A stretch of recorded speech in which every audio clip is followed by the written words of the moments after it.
অবশেষে মেলাঘর ঘ্রান্তলি এলাকার গোমতী নদী থেকে উদ্ধার হলো করিম খানের পচা গলা মৃতদেহ। জানা গেছে, গত দুদিন আগে গোমতী নদীতে ভেসে আসা লাকড়ি তুলতে গিয়ে জলের স্রোতে তলিয়ে যায় করিম খান। আজ তার মৃতদেহ উদ্ধারের ঘটনায় এলাকা জুড়ে গভীর শোকের ছায়া নেমে এসেছে।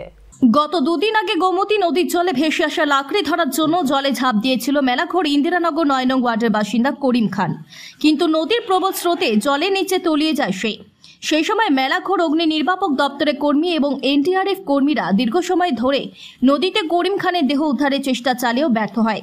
অবশেষে বৃহস্পতিবার সাত সকালে স্থানীয় এলাকাবাসীরা ঘটনাস্থল থেকে প্রায় ১০০ মিটার দূরে বালুচরে করিম খানের পচা গলা দেহ দেখতে পায়। পরে খবর দেওয়া হয় মেলাঘর থানায় এবং মেলাঘর অগ্নি নির্বাপক দপ্তরে। খবর পেয়ে ঘটনাস্থলে দ্রুত ছুটে এসে করিম খানের মৃতদেহ উদ্ধার করে ময়নাতদন্তের জন্য পাঠিয়ে দেওয়া হয় হাসপাতাল মর্গে। এদিকে করিম খানের মৃত্যুর খবর পৌঁছাতেই উনার পরিবারের লোকজন কান্নায় ভেঙে পড়েন। মেলাঘর থানা পুলিশ একটি অস্বাভাবিক মৃত্যু মামলা হাতে নিয়ে তদন্ত শুরু করেছে। এই মৃত্যুর ঘটনায় এলাকা জুড়ে গভীর শোকের ছায়া নেমে এসেছে।